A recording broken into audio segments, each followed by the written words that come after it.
अल्हम्दुलिल्लाहि रब्बिल आलमीन वस्सलातु वस्सलामु अला सय्यिदिल अंबियाइ वल मुरसलीन अम्मा बअद फ़अऊज़ु बिल्लाहि मिनश शैतानिर रजीम बिस्मिल्लाहिर रहमानिर रहीम अस्सलातु वस्सलामु अलैका या रसूलल्लाह व अला आलिका व अस्हाबिका या हबीबल्लाह अस्सलातु वस्सलामु अलैका या नबीयल्लाह व अला आलिका व अस्हाबिका या नूरल्लाह।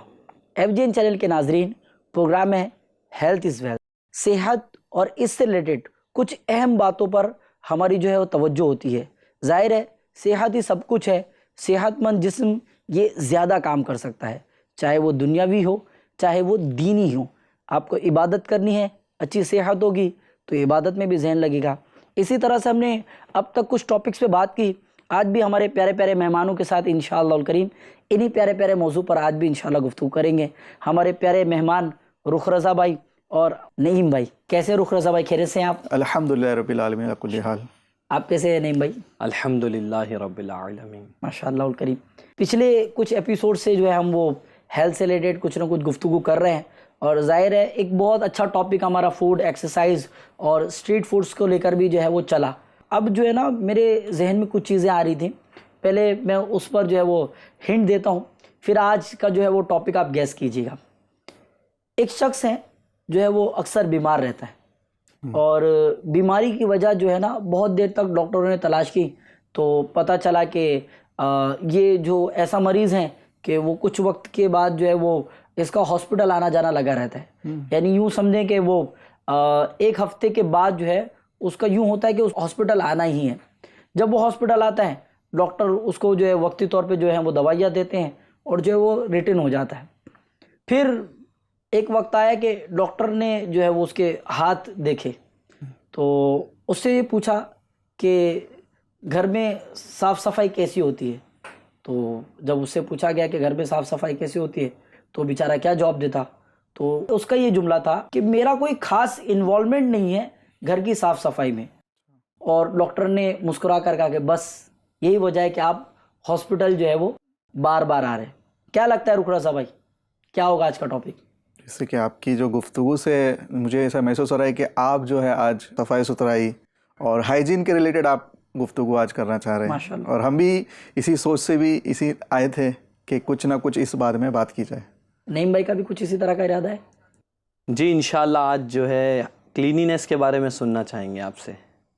हाइजीन भी वर्ड हुआ, जी। क्लीनिनेस भी वर्ड हुआ, दो वर्ड यहाँ इस्तेमाल हो रहे हैं। एक चीज़ इसमें जो बड़ी वजाहतन में जो है वो कह दूँ, नाजरीन को भी जान के थोड़ी सी हैरत होगी कि सबसे असल जो वर्ड है ना इसमें वो है हाइजीन।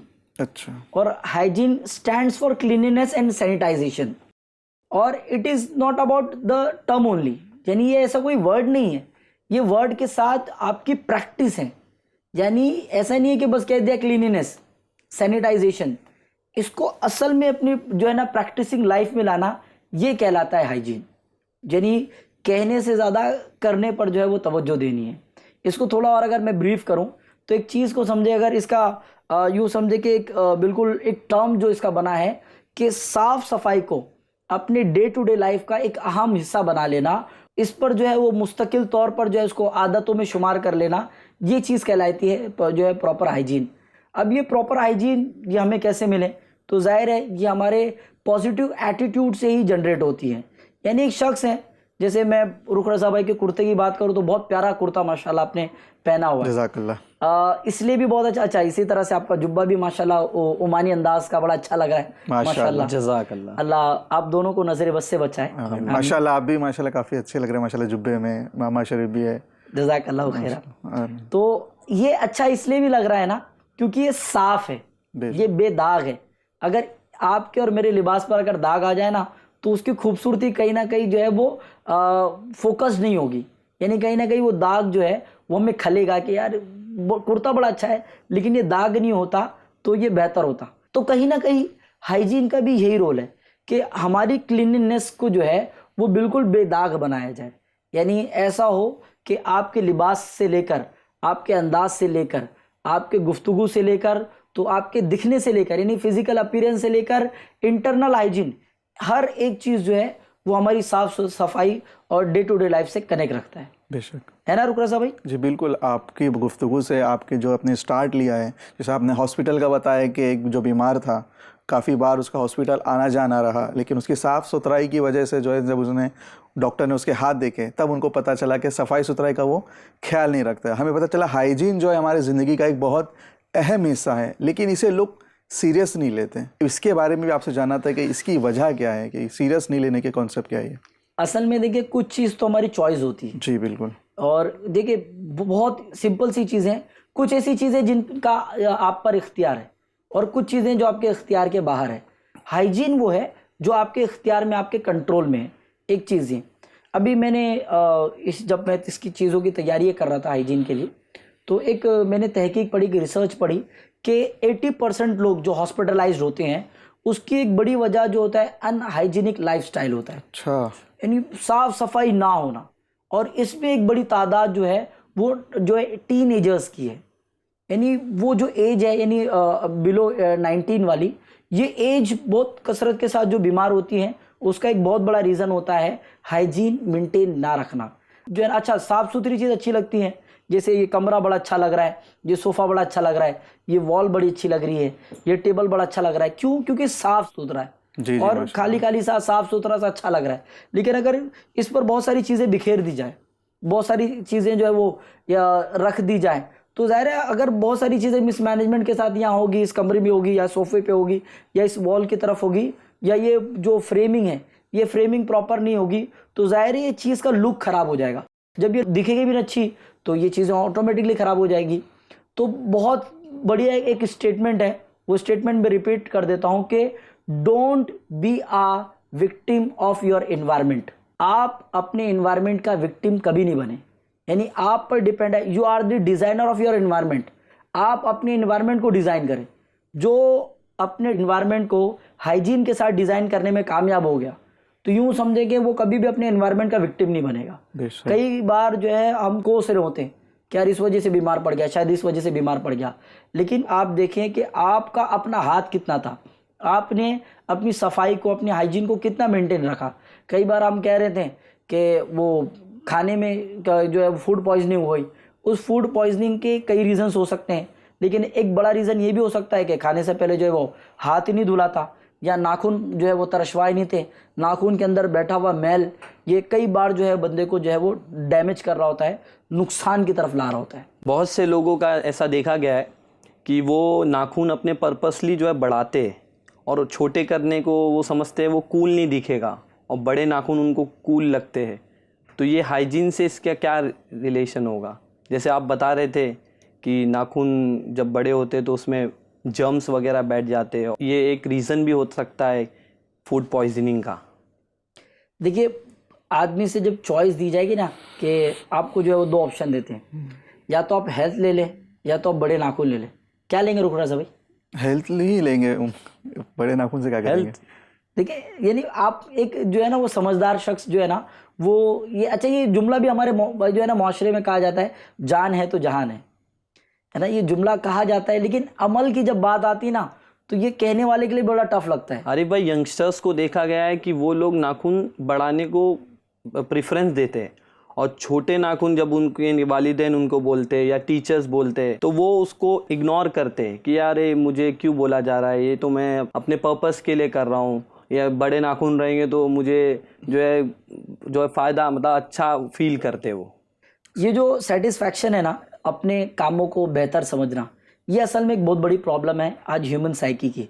जो मैंने आपको डेटा बताया कि 80% लोग जो है 80% लोग जो है वो इस तरह से जो है हॉस्पिटलाइज्ड हो रहे हैं, और इसमें अंडर 19 वाले बहुत ज़्यादा हैं, यानी वो लोग जो टीनेजर्स हैं ये बहुत ज़्यादा है। उसका रीज़न ये है कि हमें जो है ना वो सेहतमंद भी रहना है और मनचाहा काम करना है।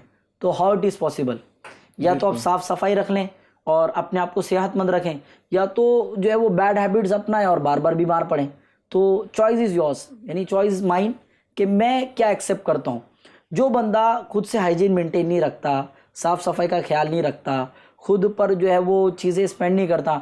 आज लोग जो अभी मैंने एक और तहकीक पढ़ी कि जो हेयर कटिंग है ये जो है वो पिछले 4 सालों में बहुत तेज़ी के साथ कॉस्टली होती चली गई। एक वक्त था कि हेयर कटिंग जो है वो बिल्कुल जो है मिनिमल होती थी, लोग 20 रुपये 25 रुपये और 30 रुपये में भी हेयर कटिंग करा लेते थे। आज वो हेयर कटिंग 150 रुपये 200 रुपये और 250 और 500 रुपये तक भी पहुंच नहीं चुकी है। हजरत, 150-250 में नहीं होता है, अब तो हजारों में जाते हैं, पहले अपॉइंटमेंट लेनी पड़ती है। अब जाहिर है एरा चेंज हो रहा है चीजें। मुझे तो शायद ये पता था कि अब तक जो ये 250-300 रुपये तक पहुंची होगी, कोई बात नहीं कि 1000 रुपये में पहुंच जाए। हजार नहीं, हजारों, 5, 10, 15 ऐसे हजारों में हेयर कटिंग होती है। अच्छा, उसका मकसद क्या होता है? अच्छा दिखना जी, अच्छा दिखना, गुड लुकिंग। लेकिन उस लुक के साथ साथ अगर उसमें हाइजीन नहीं है, कई बार बालों में भी इस तरह के जम्स हो जाते हैं, डैंड्रफ हो जाते हैं, और वो वक्ती तौर पे आप कर देते हैं। कुछ इस तरह के जो है वो हर्बल्स वगैरह जो है वो क्रीम्स वगैरह भी यूज़ की जाती हैं ताकि उसका लुक बेटर हो। लेकिन लुक के साथ साथ आपको देखना पड़ेगा कि आप लॉन्ग टर्म जो है वो हेल्थ बेनिफिट्स क्या हैं इसके। जैसे मैं बिल्कुल इस चीज़ की तायद करूँगा कि आप शैम्पू भी यूज़ करें, आप अच्छा बल्कि तेल तो कसरत से लगाएं, अच्छे तेल लगाएं। कई ऐसे जो है वो खुशबू वाले तेल भी मौजूद होते हैं, कई ऐसे कॉमन कोकोनट ऑयल भी मौजूद होते हैं जिसको आप डे टू डे लाइफ लगाएं, आपकी जुल्फे आपके बाल जो है वो बेहतर हो जाएंगे। लेकिन अब जाहिर है एक बंदे को जो है ना वक्ती तौर पे अच्छा दिखना है। अब एक दूल्हा जो सज रहा है संवर रहा है, और दूल्हे का जो ये सजना संवरना है वो एक पर्टिकुलर दिन के लिए, लेकिन वो उस वक्त जो कॉन्शियस होता है ना कि एक बड़ी तादाद में लोग देख रहे हैं, महफिल का रवे रवा वो है, तो उसके जो संवरने का अंदाज होता है, साफ सफाई का जो अंदाज होता है, बड़ा कमाल होता है। उसी का तो दिन होगा ना, आज उसी का दिन है, सब उसी को उसी का दिन, लाड उठाते हैं, उसी का पल, सब कुछ है। लेकिन ये समझे ना उसका लुक, उसका खूबसूरत दिखना, अगर वो कैसे भी कपड़े पहन ले और किस तरह के भी जो बाल लेके आ जाए तो जाहिर है वो पसंद नहीं आएगा। तो हाइजीन असल में ये है कि हाइजीन कोई एक वक्त की तौर की नहीं है, hygiene it is an a practice. सही, ये एक प्रैक्टिस है कि आप अपने आप को जो है वो साफ सफाई में रखें, यानी आपकी क्लीनिनेस और सैनिटाइजेशन। सैनिटाइजेशन से मतलब ये नहीं कि हर बार सैनिटाइजर लगाएं, इधर सैनिटाइजेशन से मुराद ये है सफाई को जो है वो मुसलसल आपको बाकी रखना है। ऐसा नहीं कि एक यानी दोपहर के खाने में हाथ धोया था तो अब जो है वो रात के खाने में हाथ नहीं धोएंगे तो चलेगा, या कई बार ऐसा भी होता है। आप अगर इस चीज़ से जो है वो तायद करें। बिल्कुल आरिफ भाई, जैसे कि आपने सैनिटाइजर की बात की ना, तो अभी कुछ साल पहले देखिए भी कोरोना का काल गुजरा, वक्त गुजरा, तो उसने सबको सफाई सुथराई सिखा दी थी। हाथ साफ रखना है, सैनिटाइज रखना है, डिस्टेंस रखना है, बार बार हाथ धोते रहना है। लेकिन अब जब वो दिन चला गया ना, लोग अब इस तरफ तवज्जो नहीं दे रहे हैं। अरे भाई, अब तो ऐसा हो रहा है कि जब खाना सामने होता है तो बस यही फिक्र होती है कि बस हाथ धोना है नहीं धोना है, ये फिक्र ही नहीं होती है। और बंदा जो है खेल के आया है या कोई काम काज करके आया है, उसके हाथ गंदे है कैसे है वो उसकी कोई फिक्र ही नहीं होती, बस खाना खाना है। यानी वो गंदे हाथों से भी लोग खा रहे होते जी, यानी इतनी तक हाइजीन का ख्याल नहीं है। चलें बात करते हैं सोशल वेलबींग पर कि आखिर क्या है सोशल वेलबींग और हमें क्यों इन सारी चीज़ों को लेके कॉन्शियस होना है। देखिए, एक तो जो है मैंने आपको इससे पहले भी अर्ज़ किया कि कई बार जो है आप सरप्राइज होते हैं, लेकिन everything is possible whenever you wanted to do. जब भी आप किसी काम को करना चाहते हैं तो वो चीज़ आपके लिए पॉसिबल हो जाती है, वो चीज़ इम्पॉसिबल नहीं है। देखिए, अच्छा सैनिटाइज़र को लेके भी एक एहतियात जो है वो बहुत इंपॉर्टेंट मैं आपको बता दूं कि हाथों को सैनिटाइज करने के फ़ौरन बाद ये खा लेना दुरुस्त नहीं, बल्कि आपको जब भी कोई चीज़ खाने का इस तरह का मौका है और आपके पास जो है वो खाना अवेलेबल हो, तो उस खाने को टच करने से पहले, उस खाने को खाने से तकरीबन 10 मिनट पहले हाथों को सैनिटाइज़ करें, और सैनिटाइज़ करने के बाद उसको वेपराइज होने का वक्त दें, क्योंकि ज़ाहिर है उसमें भी जो है अल्कोहल शामिल होता है, और अल्कोहल जो है वो सेहत के लिए जो है वो हानिकारक होता है, बहुत ज़्यादा जो है वो अच्छा नहीं होता। तो इस चीज़ का खास ख्याल रखें कि आप जब भी हाथों को सैनिटाइज़ करें, सैनिटाइजेशन अच्छी बात है आउटर स्किन के लिए, तो हाथों को सैनिटाइज करने के 10 मिनट तक का वक्फा रुकें, ताकि ये जो हाथ में ये सारी जो सैनिटाइज़र का जो मटेरियल है जो आपने हाथ में रब किया है ये वेपराइज्ड हो जाए, ताकि उसके बाद जो है आप खाना खाएं। एक तो ये। अब सोशल वेलबींग को आप धीरे धीरे समझेंगे क्या होता है। सोशल वेलबींग होता है कि आप डे टू डे लाइफ में कैसे रहते हैं। एक होता है पर्सनल हाइजीन, एक होता है सोशल वेलबींग। पर्सनल हाइजीन में सबसे इम्पोर्टेंट होता है कि आप जो है वो नाखून तरशवाएं, आप जो है वो बालों को बेहतरीन अंदाज में संवारें, आप जो है वो जिस्म के जो है वो मेल कुचेल, नाक के अंदर जो गंदगी होती है, कान के अंदर जो गंदगी होती है जिसको क्लीन करना होता है। इसी तरह से जो है वो अननेसेसरी ग्रोथ ऑफ हेयर्स हैं, तो इनको जो क्लीन करना होता है, ये सारी चीज़ें इसमें जो है वो शामिल है जो अननेसेसरी है या जो है वो क्लीननेस से कनेक्ट होती हैं। इसी तरह से जो है वो खाने के पहले जो है वो हाथ धोना, इसी तरह से जो है वो दीगर चीज़ों को मेंटेन करना, ये है आपकी पर्सनल हाइजीन। लेकिन आप जब बात करते हैं सोशल वेलबींग पर, तो आपको देखना होता है कि आपके साथ जो लोग मौजूद हैं ये किस तरह की चीज़ों को पसंद करते हैं, ये क्या हाइजीन को पसंद करते हैं। अगर आपका दोस्त हाइजीन पसंद होगा तो हाइजीन कॉन्शियस होगा, तो वो आपको भी हाइजीन यानी साफ़ सफाई के हवाले से ही जो है वो आपको गाइड करेगा। क्योंकि जब हम हेल्थ इज़ वेल्थ का नारा लगाते हैं ना, तो अच्छी हेल्थ उसी को कहते हैं कि बंदा बीमार ना पड़े या जल्द बीमार ना पड़े। क्योंकि इम्यून सिस्टम का जो कॉन्सेप्ट है ये ऐसा है कि कभी मजबूत है कभी वीक है, और ये एज पर सिचुएशन है। कई बार ये मौसम के हिसाब से भी होता है। और मैंने वो जो जुमला यूज़ किया, don't be a victim of your environment, आप कभी भी अपने एनवायरनमेंट के विक्टिम नहीं बने। अगर आपका दोस्त अगर जो है वो सोशल वेलबींग नहीं है, अच्छी जो है वो हेल्थ मेंटेन नहीं रखता, अच्छी हाइजीन मेंटेन नहीं रखता, तो आप भी जो है इसके अहम हिस्सेदार हैं कि आप उसको समझाएं। बेशक समझाओ कि समझाना फ़ायदा देता है, आप उसको समझाएं, दिगर को समझाएं। बाज़ औक़ात जब इस तरह की जो दिगर गुफ्तगू भी कर रहे हैं, अननेसेसरी गुफ्तगू भी कर रहे हैं, वहाँ पर इस तरह की नेसेसरी गुफ्तगू भी होनी चाहिए कि जहाँ पर हम अपने आप को संवारने और अपने अतराफ़ को संवारने, अपने एनवायरनमेंट को संवारने पर बात करें। अरे भाई, इसमें खाने का वज़ू के ताल्लुक से कुछ बता दीजिए। क्या खाने का वज़ू भी वैसे ही वज़ू है जैसे हम नमाज के लिए वज़ू करते? रुख रज़ा भाई को इस बारे में कुछ आइडिया है?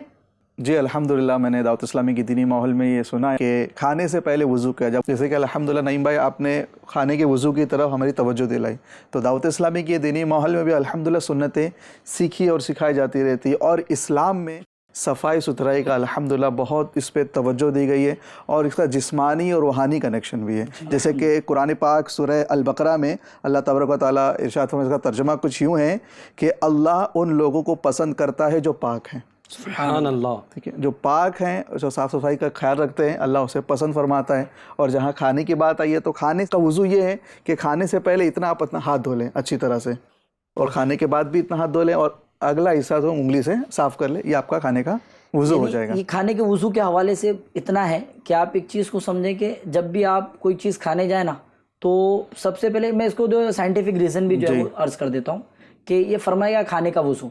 अच्छा, खाने का वज़ू जो ज़ाहिर है आप जिस तरफ तवज्जो दिला रहे हैं, ये तंगी को दूर करता है। सुभान अल्लाह। अल्हम्दुलिल्लाह। तो अब ये इसके हवाले से आया कि हाथों को पहुँचो तक, ये जो हमारी जो है वो कलाई है, इस कलाई को जो है पहुँचा कहते हैं, पहुँचे दोनों को मिलाएंगे तो इसको यहाँ तक धो लें आप, और उसके बाद कुल्ली कर लें। कुल्ली करने का बहुत मेन रीज़न ये है कि ज़ाहिर है बहुत ज़्यादा देर तक हमारे मुंह में लुआब रहने की वजह से उसकी लेयरिंग हो जाती है हमारे दांतों के ऊपर, और दांतों के ऊपर जब उसकी लेयरिंग हो जाती है, जब ज़ाहिर है पुराना जो खाया था वो उस पर रह जाता है, तो वो हमारे सलाइवा के साथ, वो लेयरिंग के साथ वो हमारे दांतों पे जमना शुरू हो जाता है और दांतों पे चिकनाहट बाकी रह जाती है। वो उस चिकनाहट के वजह से जो है जब हम नया खाना खाते हैं तो चिकनाहट के साथ वो अंदर जाता है। तो कहीं ना कहीं जब वो पुरानी चीज़ें अंदर जाती हैं तो वो चीज़ों को जो है या हमारे जो है डाइजेस्टिव सिस्टम को जो है वो कहीं ना कहीं नुकसान पहुंचा सकती है। यही वजह है कि अगर आप खाने से पहले जो है वज़ू करते हैं, यानी हाथ धोते हैं और अच्छी तरह से जो है वो कुल्ली करते हैं, तो इंशाअल्लाह करीम आप जो है जर्म्स फ्री हो जाते हैं इंशाअल्लाह। इसमें एक बहुत अच्छी एहतियात है कि जब आप खाने से पहले हाथ धोएं तो इसको फिर पोछें नहीं, टावल से हाथ नहीं पोछें या किसी और चीज़ से। हाँ, देखा भी गया, लोग सामने से टॉवल पेश करते हैं कि पोछ लीजिए। अक्सर ऐसा देखा गया है कि जब हम मेहमान बन के जाते, कहीं मेहमान होते, तो हाथ खाना खाने जा रहे, हाथ धोए तो सामने से टॉवल पेश किया जाता है, बिल्कुल, कि पोछ लीजिए। तो ये बात तो माशाल्लाह आपने बहुत प्यारी तवज्जो दिलाई। हम खाने के लिए हाथ धो रहे और खाने का वज़ू हमने कर लिया, हाथ नहीं पोछना है। असल में होता ये है कि वो जो टॉवल है ना वो मल्टीपल यूज्ड होता है। अमूमन होना तो ये चाहिए कि आपकी जो है आपके हैंकी आपके साथ हो, लेकिन वो भी खाने से पहले ना पोछें, क्योंकि कई बार वो पोछने के चक्कर में यहाँ के जर्म्स वहाँ जो है वो ट्रांसफ़र हो जाते हैं और इस वजह से भी जो है ये आजमाइश आती है। जी। अच्छा, लेकिन जब खाने के बाद जब ये अमल करेंगे तो खाने के बाद भी यही है कि हाथ धोना है अच्छे अंदाज में और कुल्ली करना है, और इसके बाद आप हाथ पोंछ लें। एक आदत होती है ना, तो लोग कभी कपड़े में पोंछ रहे होते हैं, कभी जो है वो इस तरह की चीज़ें ढूंढ रहे होते हैं, तो ये भी एक दुरुस्त आदत नहीं है। एक बड़ी तादाद जो है वो घर के पर्दों में जो है वो हाथ पोंछ रही होती है। ये एक डार्क थोड़ा सा ये ट्रूथ है कि लोगों की एक बड़ी तादाद है कि वो घर के पर्दों में या इस तरह के जो है वो विंडो के जो पर्दे होते हैं वहाँ पर हाथ पोंछ रहे होते हैं। और अच्छा, वो करने वाला भी जानता है कि मैं जो कर रहा हूँ वो गलत कर रहा हूँ, लेकिन ये कि अब वो आदत हो गई है और एकदम यूं है ना कि यार हाथ गीले पोंछना है। मेहमानों को यानी टॉवेल खाना खाने के बाद देना चाहिए ताकि वो पर्दों में ना पोंछे। नहीं, मेहमान तो अमूमन ऐसा नहीं करते, मैं ये इन जनरल बात कर रहा था। मेहमान तो माशाल्लाह अल करीम जो है वो वेल मैनर होते हैं अल्हम्दुलिल्लाह अज़्ज़ा वजल, लेकिन अमूमन लोगों में ये एक बहुत ज़्यादा आदत होती है। अब ज़ाहिर अगर मेरी आदत यही है कि मैं खाने के बाद जो है फ़ौरन पर्दे में हाथ पोंछ लेता हूँ, तो अब जो मेरी आदत में शुमार हो गया, तो मैं कहीं मेहमान बन के भी जाऊँगा तो मैं हो सकता है कि वो आदतन में पर्दे में, मैं इंटेंशन ही नहीं कर रहा हूँ, पर चूंकि मेरी आदत से आ गया है तो मैं फ़ौरन पर्दे में हाथ पोंछने लग जाऊँ या खुद के कपड़ों में। लेकिन आरिफ भाई और नहीं भाई, इसे पर्दे की बात नहीं कि अब हम बैठे हैं, इसे मिसाल के तौर पर हम 3 बैठे हैं यहाँ पर, ठीक है, अब हम बैठे हैं, हमें किसी को कान में खुजली हो गई, नाक में कुछ हो गया, अब वो क्या करेगा, छुपा ले, कोई देख तो नहीं रहा है। इस तरह से भी लोग कर रहे होते हैं। ऑफिस में बैठे हैं तो चेयर पे गंदगी कर लेंगे। नोइंगली और अननोइंगली, ये दोनों चीज़ इसमें। असल में पहले जो है ना सोशल वेलबींग को जो है वो टॉपिक शुरू करने का मकसद ये था, हम शुरू जो है पर्सनल हाइजीन से भी शुरू कर सकते थे, लेकिन मैंने जो है ना वो स्टेटमेंट रखा कि इन्वायरमेंट का विक्टिम ये बहुत जल्दी बंदा बन जाता है। हालांकि मेरा और आपका काम ये है कि मैं खुद को भी साफ़ सुथरा रखूँ और अपने अतराफ जो चीज़ें हैं उनको भी साफ़ सुथरा रखूँ। उमूमन लोगों की आदत होती है कि गुफ्तगू के दौरान जो है वो कान से मैल छुड़ा रहे होते हैं और नाक का मैल छुड़ा रहे होते हैं, दाढ़ियों से खेल रहे होते हैं, क्योंकि ज़ाहिर है ये भी बाल हैं और इनमें भी जो है वो डैंड्रफ या इस तरह की दिगर जो है वो चीज़ें आ जाती है अगर इनको प्रॉपरली वॉश ना किया जाए। इसी तरह से वो टोपी पहनी है तो टोपी को बार बार खर कर रहे होते हैं, या सर को जो है वो चला रहे होते हैं, या बदन का मैल छुड़ा रहे होते हैं, या लिबास से खेल रहे होते हैं। तो ये तमाम चीज़ें जो हैं ये दुरुस्त नहीं है और ये सोशल वेलबींग में मायूब यानी ऐब समझा जाने वाला काम है। अब मेरे सामने ऑफ कोर्स किसी को भी अच्छा नहीं लगा, मेरे सामने अगर या मैं आप लोगों के सामने इस तरह की कोई चीज़ करूं तो बाय नेचुरल आपको लगेगा यार ये तो नहीं करना चाहिए था। तो असल में यही मुद्दा है कि हमने सोशल वेलबींग जो है चीज़ों को कैसे बनाना है, क्योंकि हमारा अपना एनवायरनमेंट ये हमारे हाथ में है और हमारे इख्तियार में है कि हम इसको कैसे बेहतर बनाते हैं। वरना कई बार ऐसे भी जम्स होते हैं, ऐसी भी बीमारियां होती हैं जो हमें पता नहीं होता। जैसे एक मैं आपको बताता हूँ कि वायरल इन्फेक्शन के बारे में, कि कई बार वायरल इन्फेक्शन ये सोशल वेलबींग मैनर्स को मेंटेन ना करने की वजह से होता है। बाज़ औक़ात लोगों को लगता है कि मैनर का मतलब ये होता है कि पेश आना, लेकिन मैनर का एक मतलब ये होता है कि आप लोगों के दरमियान में आप किस तरह होते हो। तो ये बहुत ज़्यादा जो है वो इम्पॉर्टेंट होता है। तो इसका एक बेहतरीन इलाज यही है कि आप अपना जहन बना लेके खुद भी साफ़ सुथरा रहना है और अपने अतराफ में रहने वाली चीज़ों को साफ़ सुथरा रखना है। और बंदा जितना ज़्यादा साफ़ सुथरा होता है और चीज़ें साफ़ सुथरी रखता है तो उसकी सोच ख्याल में भी साफ़ सफाई आती है, उसकी मेंटालिटी डेवलप होती है, उसके इख्तियारात डेवलप होते हैं, उसके सोचने का तरीका, और जितना वो इन्वायरमेंट को जो है वो वेलबींग रखता है, मेंटेन रखता है, फिर उसकी पर्सनल हाइजीन भी उतनी ज़्यादा बेहतर होती चली जाती है। स्नीजिंग करना और कफिंग करना ये बहुत मायूब चीज़ है यानी लोगों के ऊपर। असल में इसका एक बहुत बेहतरीन तरीका जो है वो लॉकडाउन में बहुत जगह गाइड किया गया कि जब आपको स्नीजिंग होती हो, देखो कुछ चीज़ जैसे स्नीजिंग है या कफिंग है या स्नोरिंग है, ये वो चीज़ें हैं कि जो आपके इख्तियार में नहीं है, लेकिन आप इसको प्लान कर सकते हो। जैसे अगर किसी शख्स को छींक आ रही हो तो उसको पता है अगर वो हाथ में छींकेगा, अभी उसके पास फॉर दैट पर्टिकुलर टाइम, या उसके पास चलो है रुमाल लेकिन अब उसके पास इतना टाइम ही नहीं बचा, उसने फ़ौरन छींक दिया। तो जब भी ऐसी कैफियत बनी ना तो सबसे बेटर ये वाला पार्ट है कि आप हाथ को इस तरह रखें और मुंह इस तरह रखें। और कुछ लोग इंटेंशनली इसकी आवाज़ भी ज़्यादा करते हैं जो कि बहुत ज़्यादा, जैसे मैंने बताया ना, मायूब समझा जाता है। आवाज़ भी पस्त रखें और जब हाथ इस तरह रख के और इस तरह आप वॉइस को कंट्रोल करते हैं और यहाँ छींकते हैं तो बताया जाता है कि ये वो हिस्सा है जो बहुत ज़्यादा आपके डे टू डे लाइफ में जो है वो नहीं इस्तेमाल होता। तो इससे होता ये कि जो छींक की वजह से जो भी चीज़ है ये वो यहीं पर रह जाती है, और अगर वो बहुत ज़्यादा लोअर यानी उसमें इस तरह के बैक्टीरियाज, क्योंकि ये सारी चीज़ें जो हैं वो बॉडी की कुव्वत मदाफ़त से है, ये इम्यून सिस्टम का एक हिस्सा है कि बॉडी जो है अपने अंदर जरासीम नहीं लेती तो छींक या खांस के ज़रिए उसको बाहर फेंक देती है। तो ये भी इसका एक रीज़न होता है। तो अब वो अगर वो बाहर भी आ गया होगा तो यहाँ होगा तो आपको हाथ मिलाने में और दीगर चीज़ों में आसानी होगी। और अगर आपने लोगों के सामने हाथ में छींका है और अब मैं इसी हाथ से मुसाफा करूं तो ज़ाहिर है ये मायूब भी है। अच्छा, मैंने हाथ में छींका, अब अगर वो नाक की गंदगी हाथ में आ गई और मैं उसको रुमाल से पोंछ लेता हूँ और रुमाल को दोबारा जेब में रखता हूँ तो ये भी बहुत ज़्यादा जो है मायूब समझा जाता है। हाँ, अगर यहाँ छींका और कुछ इस पे आते हैं और उसको रुमाल से क्लीन करके अगर मैं रुमाल का अंदर वाला हिस्सा फोल्ड करके जेब में रख लूँ तो ये इतना मायूब नहीं समझा जाएगा, क्योंकि ज़ाहिर है ये वो मकाम है जो बहुत ज़्यादा लेसर यूज़ में आता है या यूज़ के ना काबिल हो। एक ये हो गया। खांसते वक्त भी इसी चीज़ की एहतियात रखें, जानबूझकर इसकी आवाज़ें बुलंद नहीं करें, और ये सारी चीज़ें असल में सोशल वेलबींग होती है। और अच्छा, यही सारी चीज़ें जो है कनेक्ट होती हैं आपकी जो है वो पर्सनल हाइजीन से। मैंने बताया ना कि इन्वायरमेंट को बहुत ज़्यादा साफ सुथरा रखना बहुत ज़रूरी है। आपके घर में साफ़ सफाई होगी, आपके अतराफ़ में साफ़ सफाई होगी, आपके दोस्तों में साफ़ सफाई होगी, आपके ऑफिस के जो टेबल है उसमें साफ़ सफाई होगी, या आप जहाँ भी काम करते हैं वहाँ साफ़ सफाई होगी। तो जितना ज़्यादा साफ़ सफाई होगी, हेल्थ भी मेंटेन होगी, आप बहुत कम बीमार पड़ेंगे, और यूँ समझे कि बीमारी के चांसेस कम से कम होते चले जाएंगे। और आप साफ़ सुथरे होंगे तो यूँ माशाल्लाह हेल्थ भी अच्छा रहेगी, और आपकी जो थिंकिंग एबिलिटी है वो बिल्ड होती चली जाएगी। अरे भाई, कफ आने पर स्पीड करना, कहीं भी स्पीड करते रहना या नॉर्मल स्पीटिंग में, तो ये तो एनवायरनमेंट को बहुत ज़्यादा नुकसान पहुंचाता है। नईम भाई माशाल्लाह आपने अच्छी तरह तवज्जो दिलाई, लेकिन सिर्फ थूकना नहीं है। बाज़ दफ़ा ऐसा तो है जैसे आपने तवज्जो दिलाई कि घर की सफाई रखना करना है, सफाई किया, कचरा निकला, बाहर फेंक दिया, दूसरे के दरवाजे के सामने फेंक दिया, थूकाया, मेरी दीवार गंदी नहीं हो रही, दूसरे की दीवार गंदी हाँ, वो कर रहे पान हैं। खा के जो थूकने की जो आदत होती है, गुटखा वगैरह खा के थूकने की जो आदत होती है, तो ये एनवायरनमेंट को बहुत ज़्यादा ख़राब करता है। देखिए, हाइजीन के जो है ना वो अलग अलग हिस्से बनाए गए। जी, एक होता है पर्सनल हाइजीन, के शख्स जो है वो अपने आप पर जो है वो गौर व फिक्र करें, अपनी पर्सनल जो है वो हाइजीन मेंटेन करें। दूसरा आता है फूड हाइजीन, कि खाने में जो है वो यानी खाना ले भी साफ़ सुथरे मकाम से, और जो है यानी बनाने वाले ने अच्छे से ग्लव्स पहना हो, हाइजीन कैप पहनी हो, और ये सारी चीज़ें, और भी इसमें दिगर लवाजिमात हैं जो हम पहले भी डिस्कस कर चुके हैं। और one of the most important thing जो अब हम डिस्कस कर रहे हैं, इन्वायरमेंटल हाइजीन। इन्वायरमेंटल हाइजीन का ये सबसे बड़ी इंपॉर्टेंट चीज़ है। अगर थूकने वाला टीबी पेशेंट रहा तो उसकी स्पिटिंग से या उसके थूकने से जो है वो ज़ाहिर जम्स या इस तरह के बैक्टीरियाज उड़ेंगे जो कि इन्वायरमेंट को नुकसान पहुंचेंगे, या वो उससे अफेक्टेड नहीं है। लेकिन कई बार जो वायरल इन्फेक्शंस हैं या वायरल फीवर है या कोई भी वायरल डिसीजेस हैं वो इसी वजह से फैलती है। कहीं भी अननेसेसरी थूक दिया, खकार दिया, या ये जो पान खाने के आदी होते हैं या इस तरह की जो है वो मुंशियात खाते हैं, नशा वगैरह की जो दिगर चीज़ें खाते हैं, तंबाकू वगैरह, तो इनके साथ भी यही मामला होता है कि ये अननेसेसरी अलग अलग जगह पर थूक रहे होते हैं।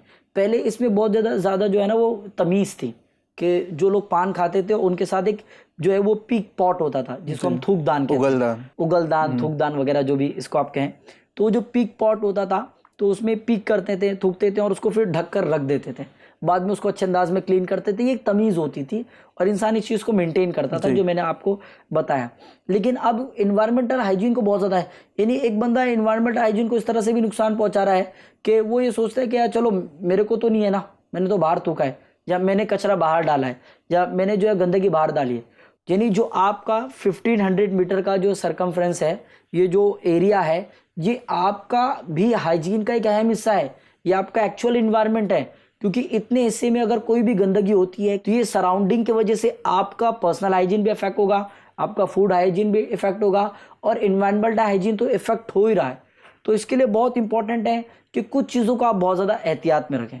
सबसे पहला, आपके जो कचरे का डब्बा है, आपका जो डस्टबिन है, इसमें जो है वो डस्टबिन वाली जो बैग आती है जिसको गार्बेज बैग कहते हैं, ब्लैक कलर का भी आता है, ब्लू कलर का भी आता है, इसको रखें आप। और आप जो है ना अगर मेंटेन कर सकते हैं तो गीला कचरा और सूखा कचरा इसको अलग रखें, यानी किचन में जो भी इस तरह के गीले कचरे होते हैं इसको अलग रखें, सूखे कचरे को अलग रखें। अगर ये कर सकते हैं तो बहुत अच्छी बात, वरना घर में सबसे ज़्यादा एहतियात जो है वो किचन में रखें। किचन को कभी भी गंदा नहीं छोड़े। जो लोग अपने किचन को गंदा रखते हैं इनके लिए सबसे बड़ा मसला होता है कि यहाँ पर जो है वो दिगर मखलूक आती है, चूहे आते हैं, कॉकरोचेस आते हैं, बाद में एक्सक्यूज देते हैं कि चूहे बढ़ गए, कॉकरोच बढ़ गए, या दिगर जो है वो तो बड़े इसलिए कि आपने वहाँ गंदगी रखी है, तो गंदगी की वजह से ये जो है जानवर अट्रैक्ट हो रहे हैं। तो इन सारी चीज़ों को जो है वो दूर रखें। तो सबसे इंपॉर्टेंट होता है हमारा किचन, उसके बाद हमारा डस्टबिन, क्योंकि डस्टबिन में डायरेक्ट कचरा डालने की वजह से वो कचरा जब डस्टबिन पे चिपक जाता है तो ये प्रॉब्लम होती है। तो गार्बेज बैग बहुत इंपॉर्टेंट है। इसी के साथ पर्सनल हाइजीन के लिए आप अपने साथ जो है वो सैनिटाइज़र की बोतल ज़रूर रख सकते हैं, वरना पेपर सोप रखें। और कोशिश करें कि हाथ को धोने को जो है ना अपनी आदत में लाएं। हाथ धोने का बाकायदा, अच्छा कोई ज़रूरी नहीं कि आप 2 मिनट 3 मिनट हाथ धोएं। अगर आप फ्रिक्वेंट हैंड वॉश करते हैं छोटी छोटी चीज़ों, यानी यूँ समझे कि हर जो है 20-25 मिनट के वजह से आपने कोई काम किया, आपने झाड़ू मारी, हाथ धो लें। आपने कचरे का डब्बा जो है वो कुंडी में डाल कर आए, आप फ़ौरन हाथ धो लें। हाथ नहीं धोते, खाना खाने से पहले हाथ धो लें।